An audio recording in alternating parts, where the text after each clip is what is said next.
is happening, everybody? Wednesday, May 27th, 2026. My name is Kevin Smith. Thank you all so much for tuning in to Loud Majority Live.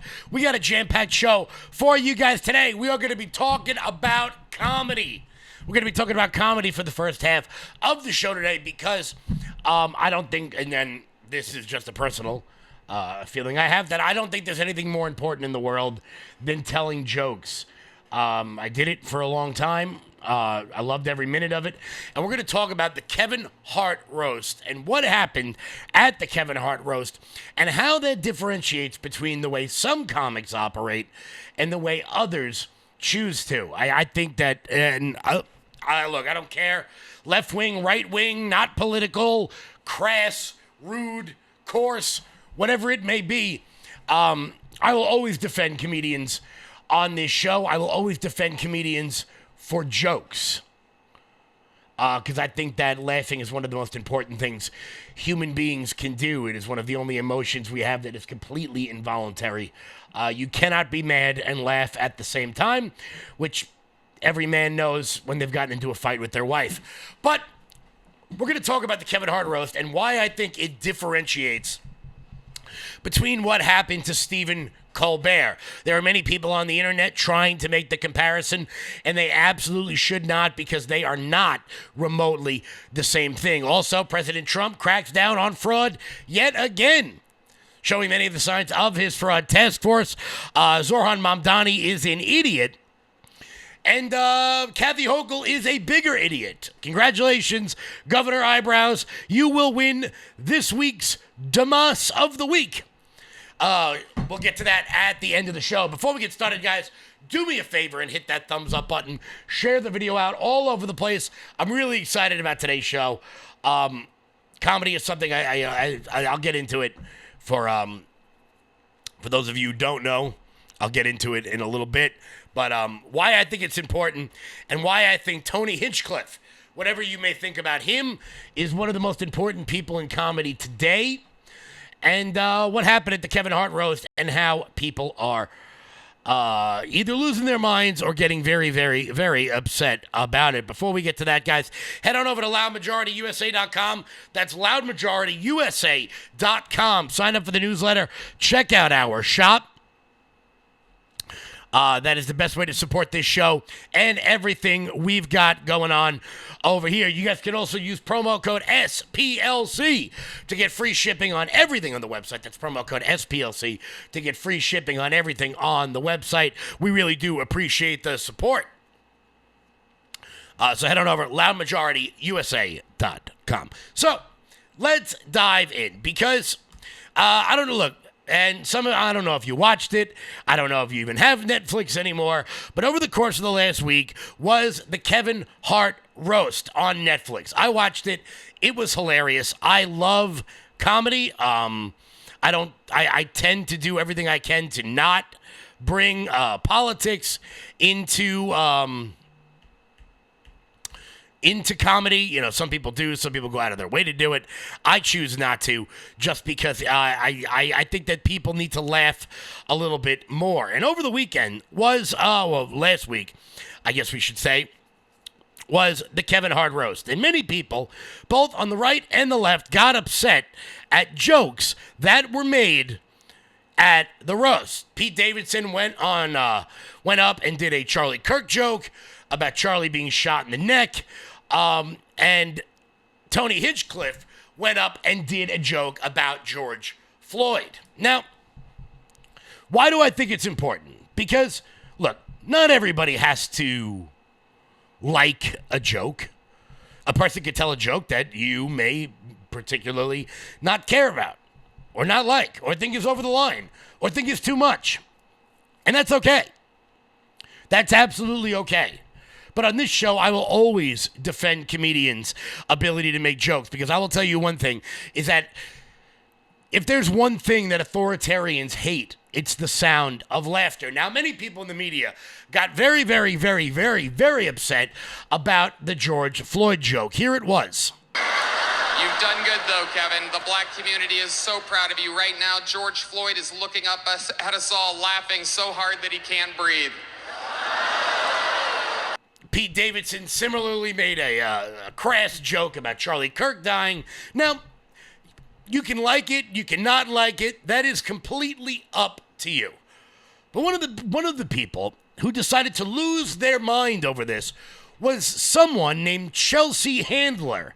Now, if you're under the age of 40, I know you have no idea who this person is. Chelsea Handler was like a really big deal 20 years ago. Since then, she's just been keeping her career alive by hating Donald Trump. It's amazing. The people that hate Donald Trump the most seem to be the people who use him most efficiently in order to keep themselves famous. Now look, throughout history, it doesn't matter what era you're from, what brand of comedy you like or you don't like, comedians have always been controversial. Many people got very upset at how vulgar people like Andrew Dice Clay were. And people boycotted him and they protested. But Andrew Dice Clay, comedian legend. Many people got upset at Richard Pryor for using race as a real crux of much of his act. Lenny Bruce, back in the 1950s and the 1960s, was actually arrested for making a masturbation joke about a priest. Comedians have always been the people that push the line, that move it forward. And I think it's important. And that's why it doesn't matter what comedian it is, I will always defend it. You guys have heard me say many times, I watch Bill Maher every Friday night. I like to laugh. Some people may not find his brand of comedy funny anymore, and that's okay. Jon Stewart, when he was on, I used to watch The Daily Show all of the time because I think he's funny. I like the way he goes back and forth and back and forth. Comedians have always been the people that push the line. But now in the era of cancel culture, we find people out there who, if you don't like something, that means that other people aren't allowed to like it too. And I want to give a big shout out to Kevin Hart here, who said this exact same thing on The Breakfast Club with Charlemagne. Charlemagne was, to his credit, upset with both jokes. He didn't like the George Floyd joke, and he didn't like the Charlie Kirk joke. But Kevin Hart makes a point that I think many people need to understand when it comes to comedy. Yeah, the George Floyd joke, it wasn't a tasteful joke to our culture, to our audience. But our audience that's watching the roast, if you're watching the roast, you get why they're doing it. You get why the racial humor is on the table. Like, it's not... I wasn't shocked. Like, that's what they do. Go look at the Tom Brady one. Like, that's what they do. It happens every year when they do a roast. It's not new. This isn't it's not a new agenda. It's not a new approach to comedy. Do you feel like Tony Hinchcliffe went too far when he made that joke about George Floyd? It's Tony Hinchcliffe. Yeah. Like, I don't expect less. I don't expect more. I feel like you're saying going too far is the point. I don't want to put words in your mouth. Yes, I mean, okay. That's why you're there. Mm-hmm. And I hate to say this, but I'm going to because we're being honest. People are talking about that joke. Talk about his set. Tony Hinchcliffe arguably had the best set, or one of the best sets, between Tony and Cheryl, and I would say Naeem had a really strong set. Naeem had a very strong set. I was laughing out loud at Tony until that joke. Until the joke. But not even just that joke. I don't like when people joke about violent, tragic death. I like Pete's set, and then I was like, why you had to say anything about Charlie Kirk? Pete had a great set too. Pete had a Charlie Kirk joke in there. Like, would I tell those jokes? No. But do I get why they're being told? Mm-hmm. Yes. Like, I'm not looking at Pete crazy. I'm not looking at Tony crazy. Like, that's what, I know what you're going to do. Mm-hmm. I know your style of comedy. I'm going to appreciate humor. I don't get affected by the attempt of humor. I get it, right? In this case, like, do more. It's my production. We're live. The more is what? Like, what is it that you expect me? You want me to take a live production and stand up and fight Tony or have a reaction? Like, Tony told a joke. It wasn't a tasteful joke to us. We didn't like it. Okay. Hey, man, fuck that joke. We move on. I don't understand why we stand on a hill and it becomes like this big thing of like, oh man, the motherfuckers, they do this and they're attacking the culture. It doesn't have to be that. It literally is either you're a fan of this level of content or you're not. And if you're not a fan, then you don't watch it. That is the point. Throughout history, there have been people out there who do not like certain kinds of comedy. And that's okay. There are some people out there who thought that Jerry Seinfeld's brand of comedy, the Did You Ever Notice, is really boring. There are some people out there who thought that Jeff Foxworthy, who did the Did You Ever Notice but with a Southern accent brand of comedy, wasn't funny. The roast back in the day with Jeff Ross and Lisa Lampanelli and Greg Giraldo, rest in peace, one of the greatest comedians of all time. They were brutal. And that launched the careers of people like Tony Hinchcliffe. Now, if you're not familiar with Tony Hinchcliffe, I'm sure you've seen many of his clips online. I'm going to tell you what Tony does. Now, Tony spoke at the Trump rally at Madison Square Garden. I was there. He got into a huge kerfuffle because he said that Puerto Rico was an island full of trash, which, you know, if you leave Senor Frogs and you leave San Juan, you know, it's not the best place in the world. Not the point. But comedy is always built on what happened before. Throughout history, it doesn't matter who it is. And the success of those early roasts, some of you probably saw them on Comedy Central, Flava Flav and Pam Anderson and David Hasselhoff, the roast of Donald Trump, in which they were brutal. So for the people out there who, and this will be the second part of the rant today, say that Donald Trump can't take a joke against himself. The guy literally sat for a roast on Comedy Central where all the money went to charity, in which they were brutal against him. Snoop Dogg went up there and did a joke that said that Donald Trump wants to run for president and kick Barack Obama out of his home. And then he said, that wouldn't be the first time you threw a black family out of their home, to which everybody laughed. They were brutal. The whole thing was about, you know, Melania being married to an old guy, and then Ivanka being hot, and this, that. It was wild. It was great. So what did Tony Hinchcliffe do? Well, Tony Hinchcliffe bought a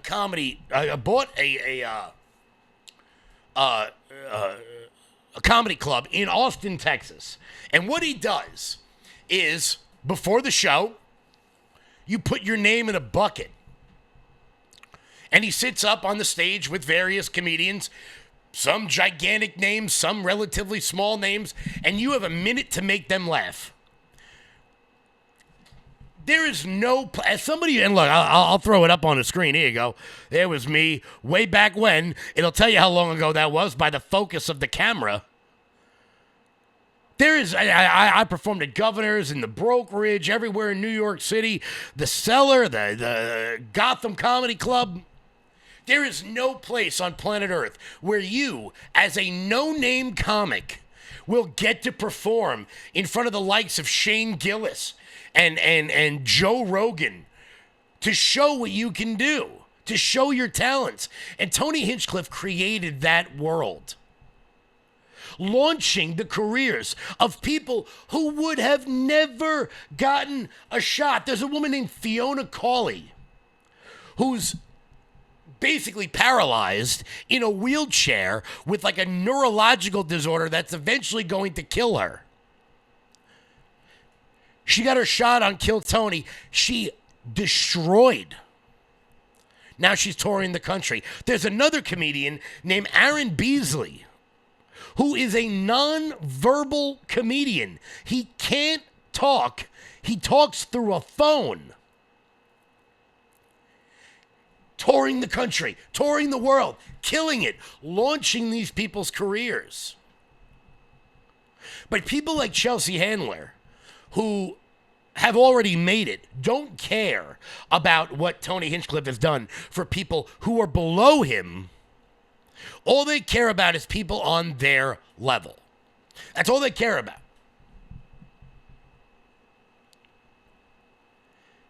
You like the joke, you don't like the joke, that's not the point. And Tony Hinchcliffe, I think, handled it absolutely incredibly well in the way that only Tony Hinchcliffe can. Kevin Hart was something else, huh? It's the first time I've been called a Nazi multiple times in just a few hours. I guess that's what L.A. writers' rooms, all these, a lot of mentally ill liberals out there that somehow with all these fucking blacks and Jews and Mexicans around me, I guess I'm a fucking Nazi somehow. I guess the guy that pulls names out of a bucket giving everybody an opportunity is a Nazi. Isn't that something? I was called that by a bunch of people that have never written anything in their lives, that literally have just been reading cue cards and teleprompters every project they've ever done, with the inability to improvise whatsoever, no opportunity to have their own thought. They just read what the writers wrote for them without any originality whatsoever. And the writers I used to work with, there's a few great writers in that writer's room, and the rest of them are just living in a bubble of mental illness, and it's very exciting. But, I mean, the most of it, you know what I mean? I got called a Nazi, gay, a racist over and over again. I'm none of those three things, a little fun fact. But they are they are fat, ugly, black, and Jewish. Everything I said was real about them, just a reminder. Because I woke up today, and even though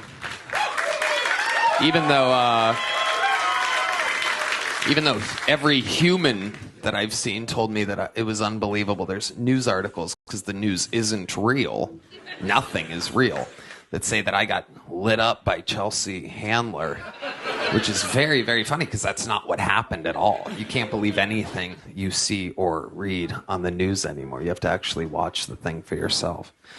She was a bit of a cunt, I'll tell you that. She just kept coming at me over. She said I took the Saudi Arabia money. She was like wrong about things. The writers just didn't do her any justice. And then the teleprompter. The fun fact: the teleprompter only went down during my set, and it gave me a lot of opportunity to remind Chelsea Handler what she looks like and where her life is. Because she had it coming. You know, everybody wants to go up early in those things, and they put a lot of the people that they know will do good at the end, which is fucking bullshit, because some people turn off the television before that happens. And so what they don't realize, though, because they want to go up early when the crowd's all fresh, is that I'm sitting there watching what they're doing. So when Chelsea kept coming at me, I'm like, oh, I'm gonna fuck this bitch up. I mean, you're so loud. It was so rough. I woke up looking like Chelsea Handler. That's how rough my night was. I just had like that Botox swollen, inflamed face that just, you know, seems like you used to be successful 15 years ago and you're not anymore. You know what I mean? I just like felt like that. Worst feeling. Thank God. Then I just took a 2-hour nap and I was back to being one of the best in the world. And no, I'm kidding. Shut up. That's the way you handle it. That's the way you handle it. There is nothing worse, and I saw it when I was doing comedy. There were so many people that wouldn't, and believe me, politics is the exact same way. Politics is the exact same way. Where people think that if they can knock you down, that somehow elevates them. No, Chelsea Handler. Even if you get Tony Hinchcliffe's show canceled for making fun of blacks and Jews and Mexicans and women and men and gays and straights and trans, he makes fun of everybody. Even if you get Tony Hinchcliffe fired, even if you get him canceled, even if you get him removed from YouTube, it doesn't make you any better, because you're a hack. You were a hack 15 years ago when you had a show on Comedy Central, and now you're just an old hack.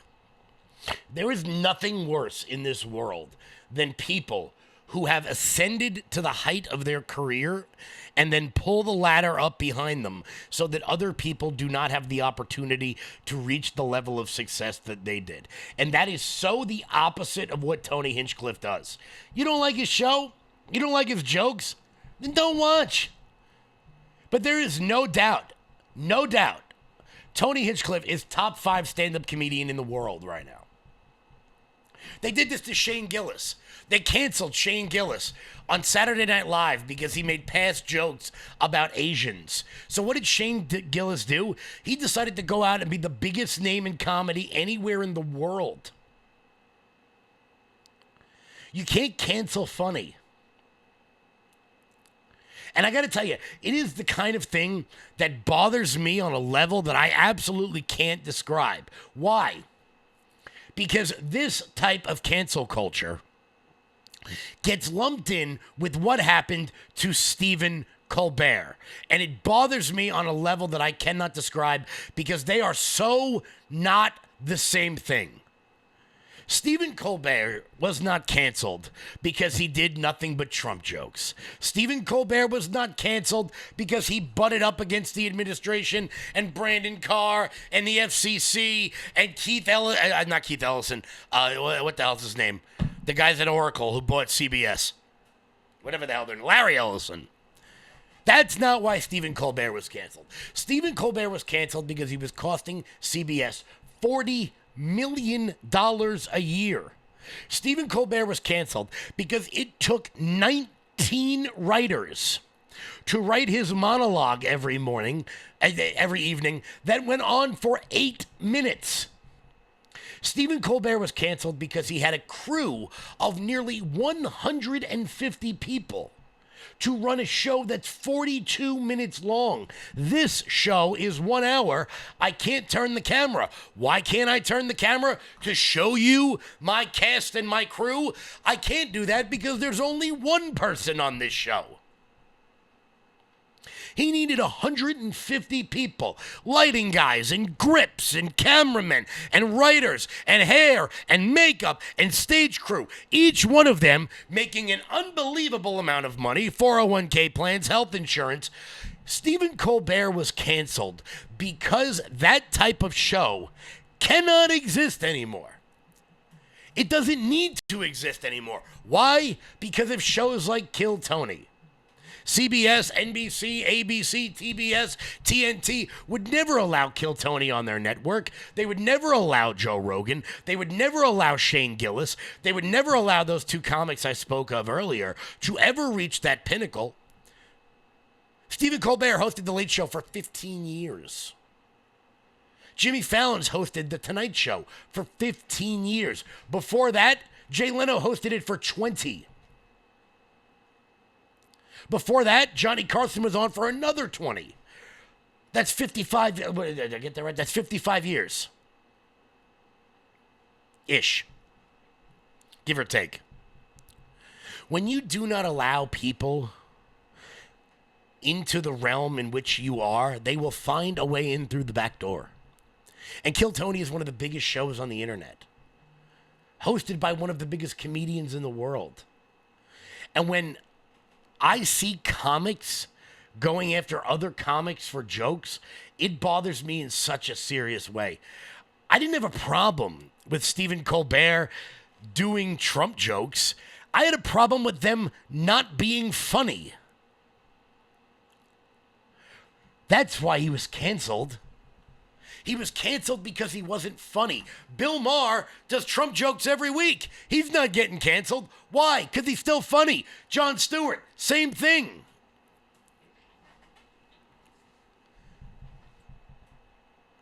So for everyone out there who wants to say that Trump is fighting free speech and doing all of that, that is the point of this entire opening here, is that no one is coming for free speech. Stephen Colbert was not canceled by the Trump administration. He was not canceled because of pressure that Donald Trump put on Larry Ellison, which went down to the higher-ups at CBS, which ended the show. He was canceled because his product was no longer profitable. And Kill Tony is one of the biggest shows in the world because it is. And do you know why? Because it's funny. That's it. That's all that matters. If you're funny enough, someone will find you. If you're a young comic out there, and I could have on, maybe I'll call Kevin Downey Jr., we'll get him on the show. Kevin Downey Jr., local Long Island guy, made it to like the semifinals of Last Comic Standing. I opened for him like 15 years ago. If you're funny, somebody will find you. And because of people like Tony Hinchcliffe, that is going to be so much easier. So for these has-beens, some of these never was, to try to take down the top because they think it will elevate them, it is one of the most dishonest things in the world. And I love the way Tony Hinchcliffe handled it. Everybody, look, go watch the Kevin Hart roast. You're going to laugh your ass off. You're going to laugh your ass off. Some of the biggest names in the world. Random celebrities. It was funny. I love the roasts, man. Go back. I'm telling you guys, if you guys got if it's raining where you live and you haven't seen the old ones, they're old to me. But I'm sure some of you remember the roasts with Don Rickles and Frank Sinatra and Dean Martin and all them. Go back and watch the ones from the 2000s with Whitney Cummings when she's a completely no-name act. Now she's probably the biggest female comic in the world. Anthony Jeselnik, who is a woke asshole, but he's one of the funniest people out there. I think people need to learn to laugh a little bit more. For those of you who don't know Jimmy Carr, he's a British comic. He does British panel shows. He's all over the internet now. One of the best comics in the world. Totally irreverent, totally wise. People need to learn to laugh a little bit more, and I think we would be in a better place if we did.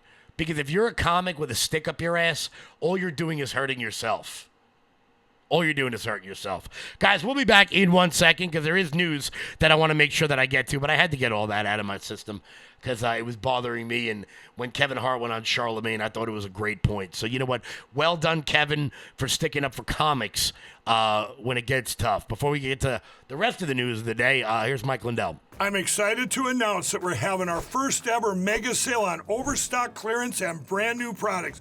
For example, save over 50% on this season's flannel sheets. Queen size only $59.98. Kings only $69.98. They sell out fast every year, so order now. Save 20% on our brand new My Crosses. They're designed in the likeness of the one I've worn every day for over 20 years. They come in men's and women's, and they're made right here in the USA. Get our 2025 six-piece My Towel sets for only $29.98. Our initial quantities are extremely low, so get them now before they go. And our best-selling standard My Pillows, just $14.98. So go to MyPillow.com or call the number on your screen. Use this promo code to take advantage of our first ever mega sale. But wait, remember that $75 free shipping rule? Well, that ship is sail because right now, every order ships absolutely free. Guys, head on over to MyPillow.com and use promo code LOUD. That's MyPillow.com. Promo code LOUD for up to 80% off everything on the website. That's MyPillow.com. Promo code LOUD. So last night, giddy up, let's go, baby. Ken Paxton kicked John Cornyn's ass. It wasn't even close. I guess that's what happens when you serve a whole bunch of terms in the Senate and have absolutely nothing to show for it. Nothing to show for it whatsoever, but enriching yourself. John Cornyn, I'm sure you'll do very well as an oil lobbyist, but you will no longer be an elected member of the most deliberative body in the world, the United States Senate. But it's on to the general election now, where James Tallarico does put up a very serious fight in this Senate race. To be clear, the redistricting efforts that are going on in Texas have nothing to do with the Senate race. And the Senate is going to be tough for Republicans to win back. I want to make that very clear. And I've said it numerous times. And it all hinges on this Texas race. If you guys have been paying attention to politics over the course of the last decade or so, you know that Democrats have been targeting Texas. They've been targeting it, the money they put into Beto O'Rourke. They tried to beat Ted Cruz. They've been dumping money into Texas for a number of years now because they know that if they can flip Texas, that there is nowhere they can't flip. And look, to be clear, we got a jihadist communist elected in New York City, so who the hell's to say what can or can't happen? But they're coming out of the gate very, very hard for Ken Paxton in the state of Texas. Here's the new ad they put out against James Tallarico. Move over, David Crockett. There's a new Texas trailblazer in town, and their name is James Tallarico, the man who bragged, "Our office is the first in the history of Texas to add pronouns to our official business cards." I am running around like a crazy person today, spreading his white skin wherever he goes. I am not a perfect Christian. Prophetic voices like Jesus have helped me reckon with my own whiteness, my own masculinity, and it's a painful process. Bearing the cross of white skin and unambiguous masculinity. I was a big nerd in high school, never played sports. I probably shouldn't out myself like this. Sex is a spectrum, and oftentimes it can be very ambiguous. God is both masculine and feminine and everything in between. God is non-binary. Straight from Revelations in the woke James Bible. I want us all to be aware of that. There are many more than two biological sexes. In fact, there are 6. And on the 7th day, they rested. But not James Tallarico. He built an ark big enough for all creatures. To be able to write legislation that benefits not just the people, but also our animal friends. Just like the Supreme Court said, 1 cow, 1 vote. Now, existential, that we try to reduce our meat consumption. That's the right thing to do and the moral thing to do. The 11th commandment, thou shalt not smoke brisket. I am proud to say that our campaign has officially become a non-meat campaign. So step aside, Sam Houston. Tallarico's bravery towers over Texas. He's fighting for all 6 genders and tens of thousands of species. I guess we just have a different moral yardstick. You know what insults Jesus? Binary white people who eat barbecue and remember the Alamo? There's only been one perfect Christian. And they certainly weren't a carnivorous Caucasian binary Homo sapien, according to the woke Gospel of James. They're going to call me a radical leftist, un-Texan, un-American. And bar none, the weirdest candidate for Senate the Lone Star State has ever seen. Keep putting out ads like that. Operation Let Them Talk is fully underway. James Tallarico is incredibly dangerous because he's incredibly unassuming. That's what makes him dangerous. It's going to be all hands on deck in the Lone Star State for sure. Of course, that wasn't the only news out of the state of Texas yesterday, where Congressman Pimp Kane had also lost his primary. That's right. Congressman Al Green, the man who keeps being thrown out of the State of the Union address and who carries around that pimp cane like Cat Williams, has lost his primary bid. And not only did he lose it, but he got his ass kicked 70-30 in that election. Now, many people are celebrating this. Don't, because the person he lost to is way more radical and way younger. The only way, a lot of people are celebrating these Democratic primary losses. And I would urge you not to do that, because I fully suspect that there will be at least 10 to 15 new AOC-type candidates in the Congress next term, because the only way to beat these members of the radical left is to be even more radical than they are. And some people are doing a hell of a job at it. Need any more proof than that? Let's head on over to the Big Apple. Let's head on over to New York City, where Zohran Mamdani has a new proposal. So, sure, he hasn't accomplished any of the things that he started to do whatsoever. Apparently, he's really excited about that he filled like 100,000 potholes. That's like the basics of the job, bro. Also, not for nothing, but I was driving down 6th Avenue yesterday and you missed a few. Not a big deal. Now he says, after he seizes your private property, which he admitted to the other day, now he's decided that he's going to build 200,000 new apartment buildings in New York City. They're going to be rent controlled, they're going to be low income, and they're going to be run by the city of New York. Now, nobody has told Zohran, that turns out if you want to stop crappy landlords in New York City, the first thing you should do is look inward at the worst landlord in New York City, which is New York City. New York City is the biggest landowner in New York City. It's also the biggest landlord in New York City, and it also provides the shittiest apartments in all of New York City. Night Shift, the New York City Housing Authority, is a disaster. I'm talking leaky walls and black mold and rodents roaming about the poorest neighborhoods of New York City, but Zoltan doesn't care. He's going to build 200,000 more of them. Mr. Mayor, for being here as you're rolling out this new plan. Just for everyone to understand the reality of what New Yorkers are facing, there was a study that your Office of Equity and Racial Justice did that found that the median cost for a couple with no kids is over $106,000 to live in New York. That's without kids, just to emphasize that. When everything from gas to food, construction prices are up, what do you expect a number like that to be by the end of this year? You know, I think we're going to keep seeing numbers like that increase across the country, given the economic conditions that Americans are living with. As you said, the war in Iran also is not just a moral affront or a political affront, it's also an economic affront. That's not your job to worry about.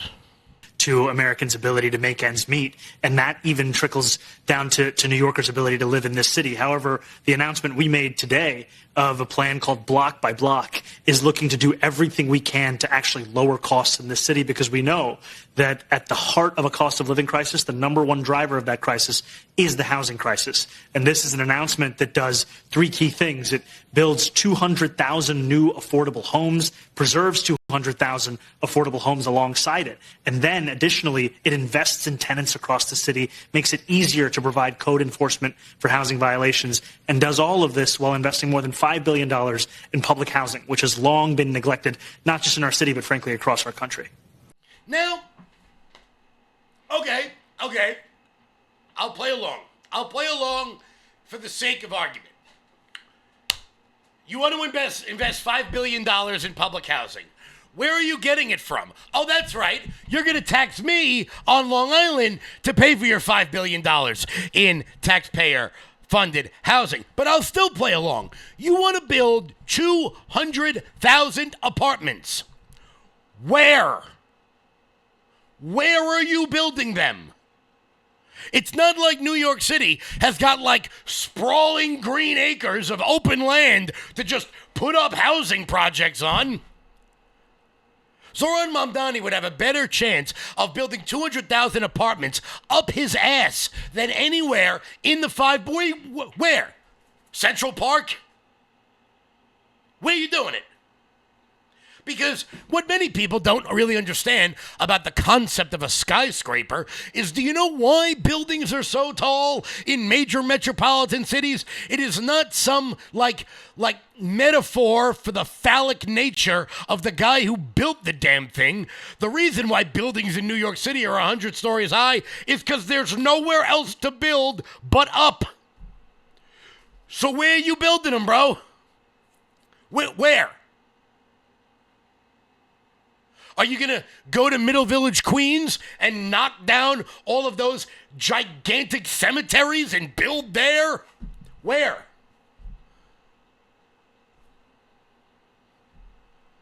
No one is asking this dipshit any of these questions. And Caitlin Collins or Scott Pressler or Caitlin Clark, or whoever was doing that interview right there, didn't have the wherewithal to go, Mr. Mayor, where are you building these? Basic, simple questions. Because for those of you who aren't from New York, Manhattan's not that big. It's like 3 miles wide. Where are you building it? You gonna knock down Washington Square Park and put up apartment? I just don't know. I want to know. One person who has access to this piece of shit needs to ask him this question. One person. No one will. Oh, but if you go on Twitter right now, Zohran is coming through with all of his promises and what a thought. How's he doing? He's not. He's going to open a grocery store in 3 years. He's going to tagged people, and this is exactly what's happening, and I'm going to do a far bigger piece on this. I'm hoping to do an even bigger piece. He's going to blackmail Kathy Hochul with a primary this year, which he's doing, to tax the rest of New York State to pay for Manhattan. Now, if you were just taxing Long Island, I could see, many people on Long Island work in New York City. Okay, we're right there. We're neighbors. Westchester, Rockland, Orange, Dutchess County. But if you live in Buffalo, you're 9 hours away from New York City. You're more from Ohio than you are from New York, which, believe me, we'll get to that in a second, because it turns out, even with this cockamamie plan, somehow, Kathy Hochul is still the dumbest person in New York, winning this week's Dumas of the Week. But we're going to get to that at the end of the show. Dumas.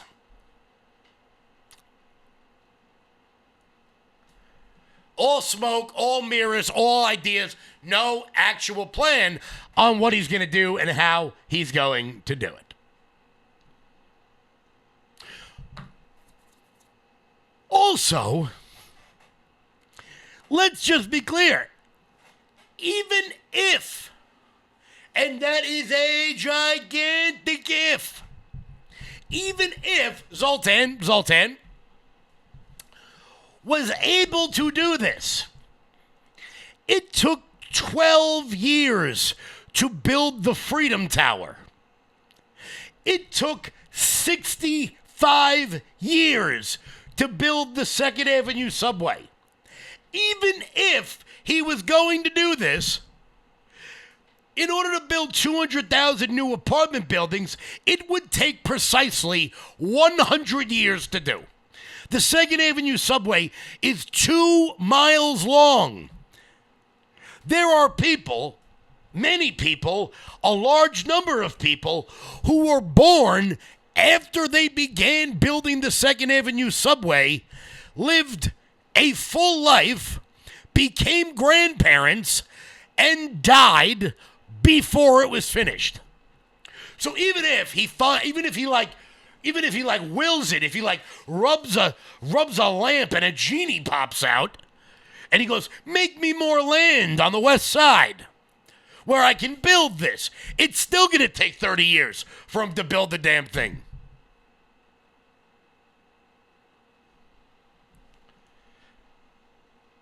But this is what happens when we are governed by stupid people.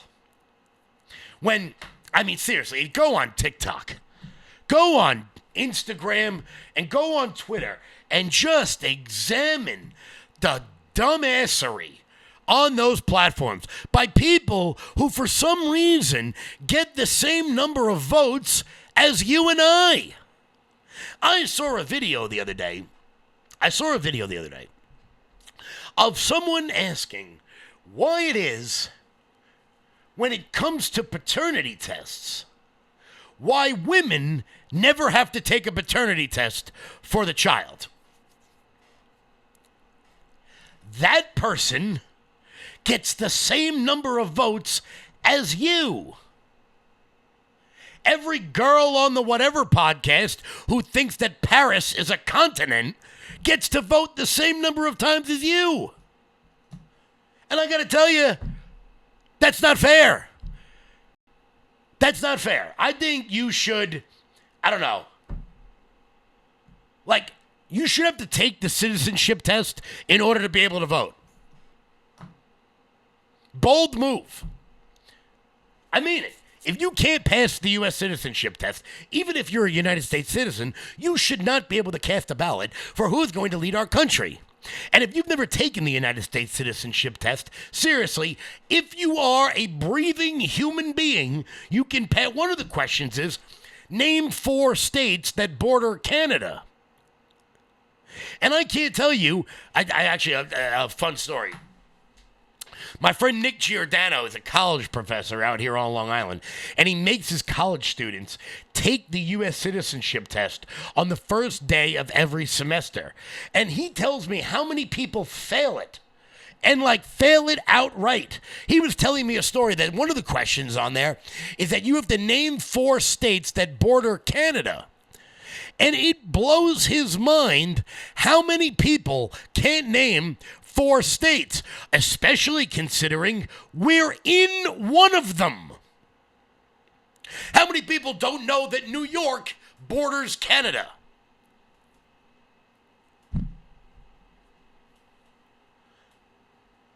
Oh my God, he's advocating for a poll test. Go ahead. Cut the clip, send it to the press.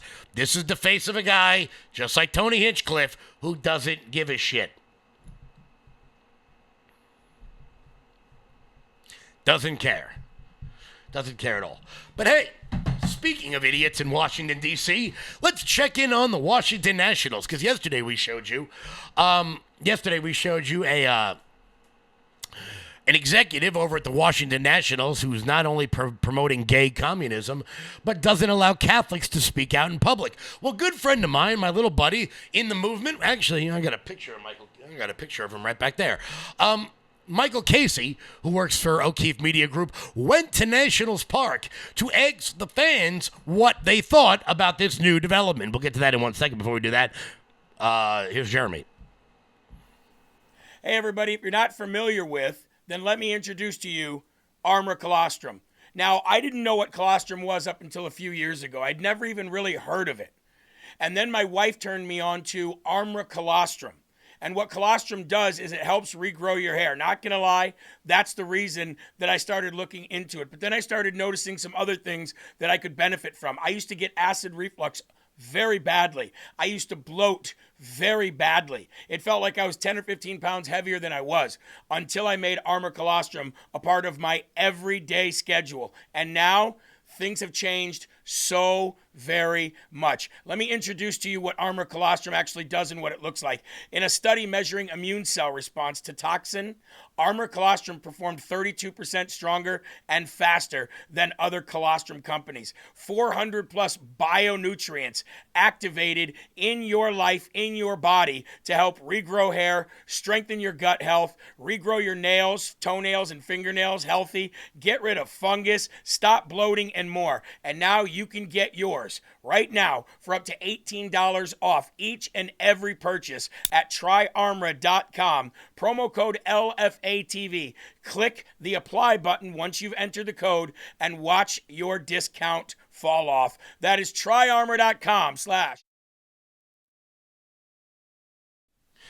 Hey, everybody. If you're Sorry not about that, familiar- guys. Head on over to tryarmra.com and use promo code LFATV. That is tryarmra.com and use promo code LFATV. So let's check out Michael Casey over there at O'Keefe Media Group doing his damn thing, finding out exactly how Washington Nationals fans find out what they think about the fact that their team is actively monitoring their Google searches while they're in the stadium and, of course, promoting gay communism in real time.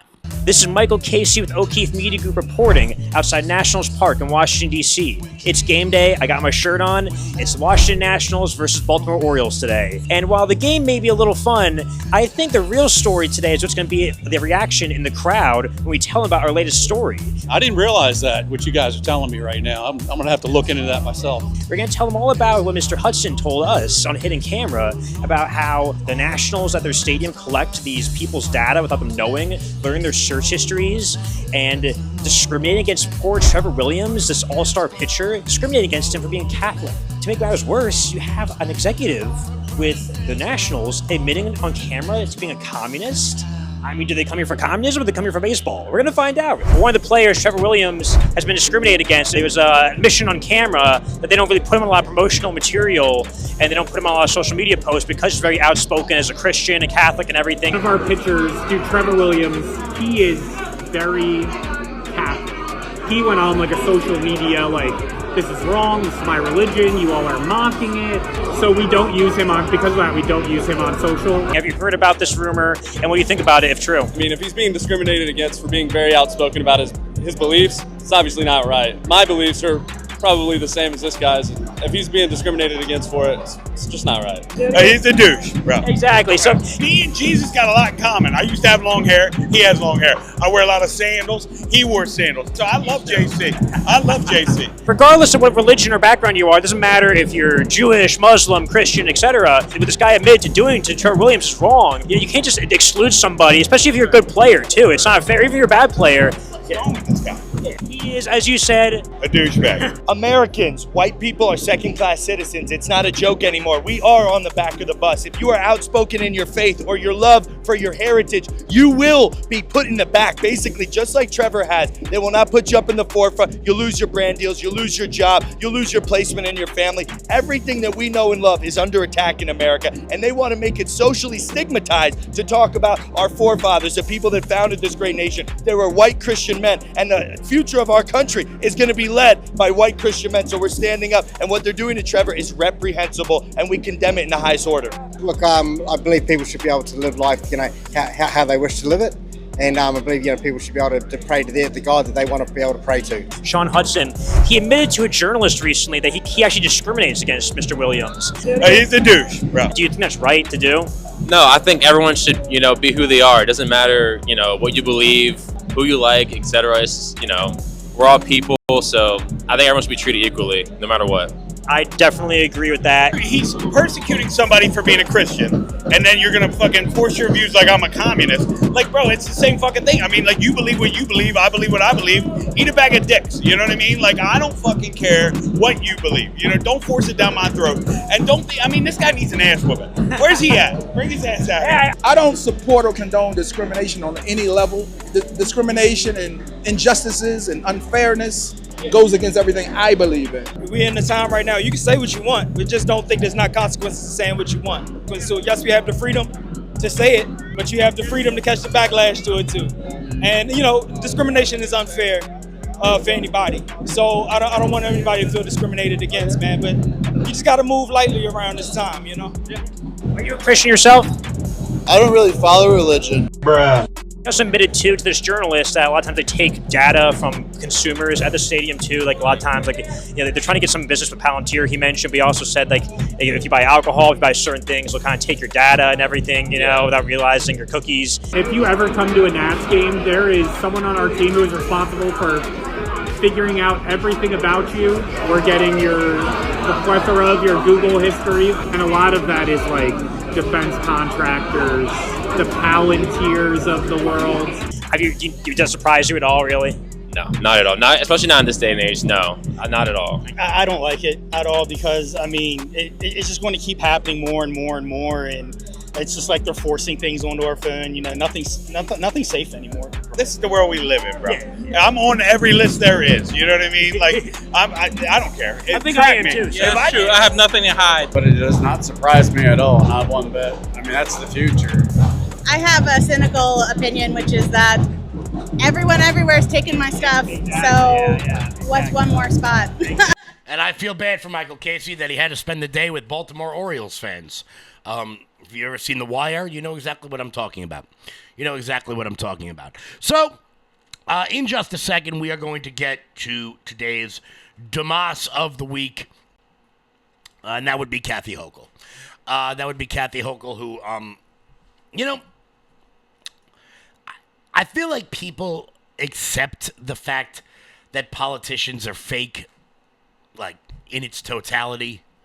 But sometimes, not often, but sometimes, they go so above and beyond their fakery that it's actually impressive. Before we get to that, guys, head on over to lfatv.us. That's lfatv.us.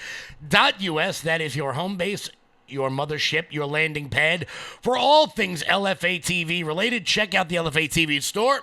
And while you guys are there, consider becoming a monthly donor over at LFA TV. That's the best way to keep the lights on over here so we can keep the big guy fat and happy. Giddy up. Let's go, guys. Head on over. LFATV.us. Oh, you know what? The hell with it. LoudMajorityUSA.com also. Throw that in there. Since I screwed up the ad read, might as well throw mine in there too. LoudMajorityUSA.com. So, as I showed you all yesterday, the elegance and grace that Knick fans have upon winning the Eastern Conference Championship. I showed you, I got to make sure I say it correctly this time. I showed you a video of a little person being thrown off of a cab stand. I showed you a video of a guy in a wheelchair, crowd surfing down 7th Avenue. I showed you a video of a guy who somehow found a way to crawl all the way up a 3-story billboard and sit on top of it, which I'm not sure what was more impressive, how he got up or how he got down. Neither here nor there.